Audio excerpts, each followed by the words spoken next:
M. Carmichael, capítulo 2. Sombras no sótão.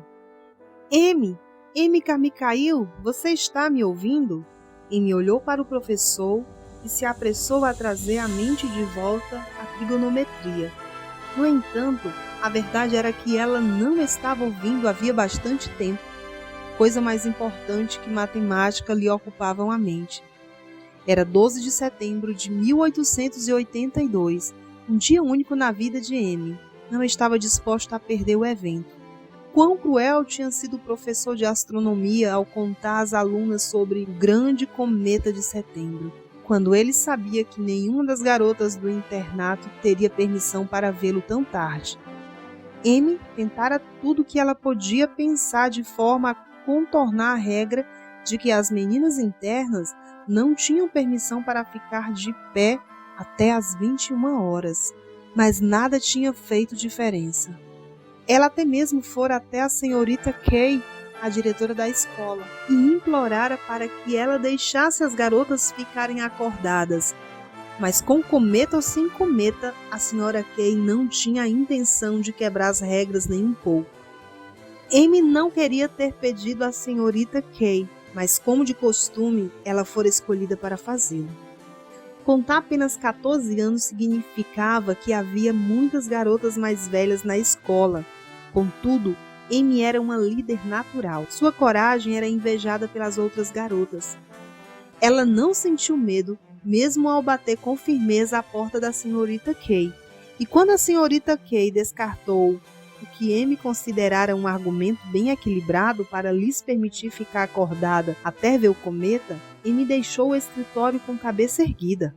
As outras garotas dependiam dela, e ela acharia outra maneira de ver o cometa. Esse era o problema que ocupava sua mente durante a aula de trigonometria. Ao pensar no assunto, um plano começou a se formar em sua cabeça. O que poderia impedi-las de se esgueirarem e ver o cometa da claraboia do sótão? Dessa forma, elas não teriam que sair e, se ficassem muito quietas, a senhora que cuidava do dormitório à noite não as ouviria. Era um plano que Amy tinha certeza que funcionaria. Agora ela precisava descobrir uma maneira de manter as outras garotas acordadas até a meia-noite. Amy tinha certeza de que conseguiria ficar acordada. A animação de ver um cometa não a deixaria dormir. No entanto, se algumas garotas adormecessem, seria difícil acordá-las, o que também poderia acabar fazendo barulho. Quando as meninas estavam vestidas com camisolas longas e brancas de flanela prontas para a cama, Amy descobriu exatamente o que elas fariam. Ela limpou a garganta, torceu o cabelo longo e castanho escuro atrás da cabeça e contou às garotas sobre a decepcionante visita à senhorita Kay. Várias meninas abaixaram a cabeça desanimadas. Amy esperou um pouco para criar um efeito dramático e então mostrou um carretel de linha de costura que ela escondera da aula de bordado. Aqui está a nossa resposta, ela disse com júbilo, segurando a linha no ar. As garotas pareceram confusas. Mais uma vez, Amy fez uma pausa para causar impacto antes de continuar. Todas pegaremos um longo pedaço de linha. Depois que as lâmpadas forem apagadas, vocês amarrarão a extremidade da linha no dedão do pé. Uma onda de risadinhas surgiu entre as garotas. Amy continuou. Depois de amarrar a linha no dedão, se esgueirem até mim e me entreguem a outra extremidade e voltem para a cama. Eu vou segurar a outra extremidade e todos os pedaços de linha e puxá-los de vez em quando para mantê-las acordadas. Quando eu ouvir os sinos tocarem as 12 badaladas, eu vou dar um puxão duplo na linha. Esse será o sinal. Todas iremos sair da cama e rastejar para o sótão e observar o cometa através da claraboia. Certifiquem-se de pular o terceiro degrau quando subirem as escadas, porque ele range. As garotas riram, assentiram com a cabeça e começaram a amarrar a linha no dedão do pé. De vez em quando, depois de apagadas as lâmpadas, Amy puxava as linhas para manter todas as meninas acordadas. Por fim, o relógio bateu as 12 badaladas e Amy deu um puxão duplo nas linhas. As meninas se sentaram na cama e cada uma desamarrou a linha do dedão. Em silêncio, elas fizeram uma fila na porta. Agiram assim sem nem perceber, pois em todos os lugares aonde elas iam no internato, fosse na capela para a sala de jantar, caminhavam em fila. Saíram pela porta, passaram pelo quarto da senhora do dormitório e subiram as escadas. Cada menina pulou com cuidado o terceiro degrau. Todas se dirigiram ao sótão como uma fila silenciosa de fantasmas. Com muito cuidado, Amy girou a maçaneta de latão da enorme porta de carvalho no topo da escada. A maçaneta não rangeu. Amy abriu a porta bem devagar e fez um gesto para que as meninas entrassem. Uma vez que a porta estava fechada atrás delas, as meninas se juntaram em silêncio debaixo da claraboia. Enquanto seus olhos se ajustavam ao fraco luar que se espalhava no sótão através da claraboia, Amy teve uma sensação estranha. Ela olhou em volta. O sótão estava cheio de formas. Havia as formas de móveis antigos e pilhas de livros, mas havia outras formas também, agrupadas no canto da parede. Amy olhou firme para a escuridão para discerni-las e quando assim fez, as formas se tornaram contornos de pessoas. Então, terror dos terrores, elas tomaram a forma da senhorita Kay e de outras 3 professoras. Naquele momento, a senhorita Kay acendeu uma vela. Várias garotas gritaram. O coração de Amy afundou no peito. A senhorita Kay deveria saber que Amy planejaria aquela aventura. Afinal, Amy planejava a maior parte das traquinagens ocorridas no orfanato. Felizmente, o cometa deveria passar a qualquer momento. Então a senhorita Kay assinou com as mãos para as meninas e disse com severidade: silêncio. E assim, Amy e todas as meninas no dormitório conseguiram ver o cometa, mas não na companhia que gostariam. Uma vez passado o cometa, a senhorita Kay olhou diretamente para Amy. Quero ver você no meu escritório logo após o café da manhã. Sim, senhora, disse Amy, fazendo uma reverência. As garotas voltaram para o quarto sem se preocupar em saltar o terceiro degrau barulhento desta vez. Durante o resto da noite, Amy mal dormiu. Ela não se importava em ser punida. Ela já havia sido castigada muitas vezes antes. Mas e se eu for expulsa e enviada de volta à Irlanda? O que meus pais vão dizer? Ela odiava pensar em voltar para casa em desgraça. Seus pais ficariam tão decepcionados com ela. Além disso, deveria dar o exemplo para seus 6 irmãos e irmãs mais jovens. Se ao menos ela não fosse irlandesa, esse era o seu problema. Com os olhos castanhos brilhantes e a imaginação agitada, ela apenas não parecia se encaixar em uma escola de meninas inglesas. Tudo era muito confinador.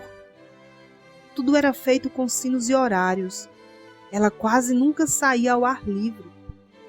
Se não fosse pela caixa de crisântemos que sua mãe, Catherine Carmichael, lhe enviara, e o lírio branco que uma das garotas mais velhas deixara, Amy pouco conseguia ver a natureza. Não causava admiração que ela apenas tivesse que ver o cometa. Em sua casa na Irlanda, ela poderia ter observado da janela do quarto das crianças no segundo andar, com o mar da Irlanda batendo contra as pedras. Como ela sentia falta do mar e das piscinas naturais com seus novos tesouros todos os dias. E também dos animais de estimação. No orfanato havia apenas um gato rabugento que cuspia se Amy sequer olhasse para ele. Em sua casa na Irlanda havia um cachorro de raça chamado Gildo, que passava os dias deitado na porta da frente esperando que alguém saísse e brincasse com ele. E Daisy, a gata, amarelo e branco que gostava de se esticar no parapeito da janela da cozinha. Além deles, havia os 2 pôneis, Fanny e Charlie. Como gostava de montá-los! 3 anos no internato na Inglaterra. Era muito tempo para estar longe de todos eles. Amy desejava voltar para casa. No entanto, ela não podia voltar em desgraça. Então, apesar de sentir saudade de casa, ela esperava e orava para que a senhorita Kay não a expulsasse de manhã. Quando a luz do amanhecer começou a se infiltrar por entre as cortinas, Amy ainda não havia conseguido dormir. Seus pensamentos voltaram para a casinha de bonecas recebida como presente de Natal quando contava 8 anos de idade. Ela era lindamente decorada e cheia de móveis pequeninos, mas era enfadonha. No dia seguinte ao Natal, ela tirou os móveis da casinha de boneca e os substituiu por musgo para tapetes e galhos para árvores internas. Ela acreditava que assim a casinha se tornaria um lugar muito mais interessante. Ela foi até uma macieira que havia no quintal e pegou formigas, insetos e besouros e instalou-os na nova casa. Ela passava horas observando-os subir toda a parte, até que a babá descobriu o que ela fizera e a fez remover o musgo e os insetos. A escola era como uma casinha de bonecas. Muitas vezes era chata, e às vezes Amy desejava que ela pudesse colocar musgo no tapete e trazer alguns amigos novos para tornar o internato um lugar interessante. Amy sentia os olhos irritados por falta de sono enquanto fingia tomar o café da manhã. Quando todas as outras meninas foram liberadas da sala de jantar, ela foi ao encontro da senhorita Kay. Ao contrário de Amy, a senhorita Kay parecia ter tido uma boa noite de sono. Ela estava de bom humor quando Amy bateu a porta. Amy ficou em frente à mesa da senhorita Kay.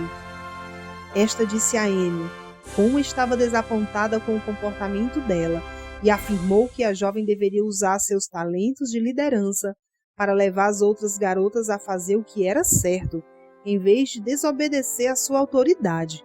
Após um longo discurso, Amy segurou a respiração na expectativa do que a senhora Kay iria decidir.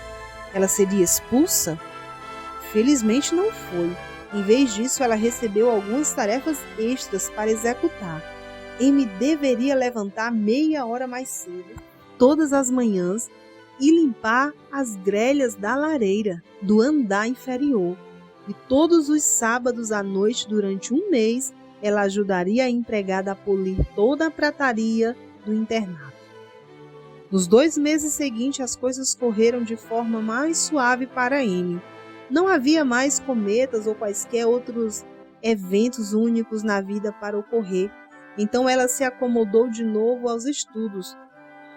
Contudo, em novembro, pouco antes do seu 15º aniversário, Amy foi chamada mais uma vez ao escritório da senhorita Kay.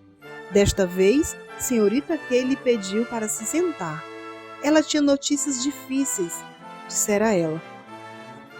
Amy e seus irmãos, Norma e Ernest, que frequentavam uma escola para meninos nas proximidades, deveriam ir para a Irlanda de imediato. O pai de Amy, David Carmichael, não apresentara nenhum motivo para o retorno repentino para casa. No entanto, ele havia dito que os filhos não voltariam para a escola.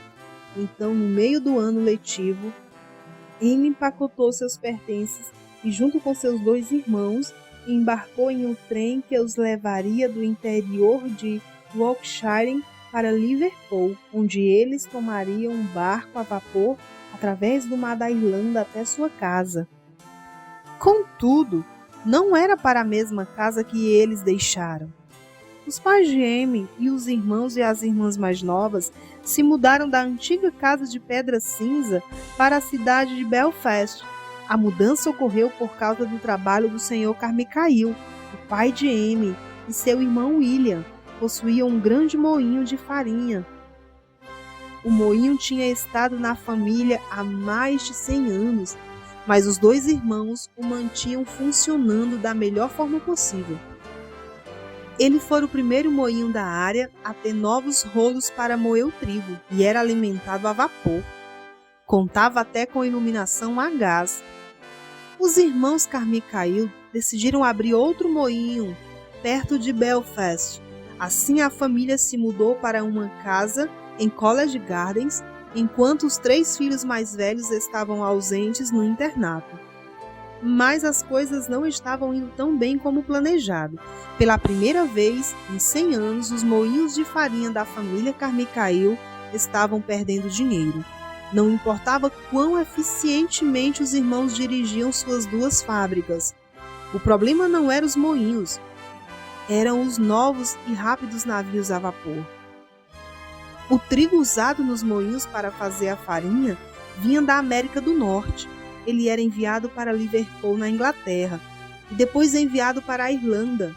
Uma vez na Irlanda, os moinhos dos Carmichael moíam o trigo em farinha, que era vendida na Irlanda e na Inglaterra. Os novos navios a vapor, no entanto, eram tão rápidos que tornaram possível moer o trigo na América e em seguida enviar a farinha direto para a Inglaterra, onde chegava em boas condições e não infestada de insetos, como costumava ser o caso durante as longas viagens de navio pelo Oceano Atlântico vindo da América do Norte. Isso significava que os moinhos irlandeses estavam tendo que produzir sua farinha cada vez mais barato para competir com a farinha americana, de forma que eles quase já não estavam tendo lucro algum. Para a família Carmichael, isso significava que não havia dinheiro para internatos particulares. Então, Amy e seus irmãos tiveram que ser chamados para casa. Amy, no entanto, continuou a estudar música, pintura e canto em uma escola particular, o que lhe servia bem. Ela estava satisfeita por toda a família estar junta de novo. De muitas maneiras, o internato tinha sido um lugar solitário para ela, mas ela nunca se encontrava sozinha em casa. Não com 6 irmãos e irmãs e os 5 filhos do tio William, que apareciam para muitas visitas. Sempre havia criança suficiente em torno da casa para se organizar em equipes para brincar. Amy também gostava de estar na cidade. Ela recebera autorização para explorar Belfast, sozinha. Gostava de caminhar e olhar para os imensos edifícios de tijolos de 5 andares que compunham a maior parte da cidade, e de ficar na calçada e assistir aos bondes serem puxados por cavalos. Um dia, logo depois de ela retornar de mais uma de suas explorações, Amy entrou na sala de desenho enquanto a mãe e o pai mantinham uma conversa séria. Sua mãe parecia estar prestes a chorar e o pai encolheu os ombros e disse: "O que posso fazer? O que posso fazer?" Amy saiu da sala, não querendo atrapalhar a privacidade dos dois. Pouco tempo depois, no entanto, ela acabou descobrindo sobre o que eles estavam falando.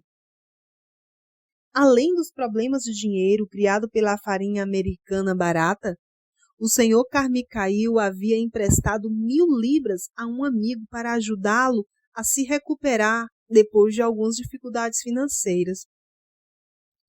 Contudo, o amigo também perdera o dinheiro do senhor Carmichael e ele não mandaria seu amigo à bancarrota com a exigência da devolução do dinheiro. Como resultado, não havia dinheiro suficiente para Amy continuar a frequentar os últimos anos de escola. Em vez disso, ela começou a ensinar os irmãos mais novos em casa. O senhor Carmichael se preocupava o tempo todo com o dinheiro. Ele passava horas pensando em como poderia ter feito as coisas de maneira diferente. Preocupava-se tanto que sua saúde começou a abater. E em abril de 1885, ele pegou uma pneumonia.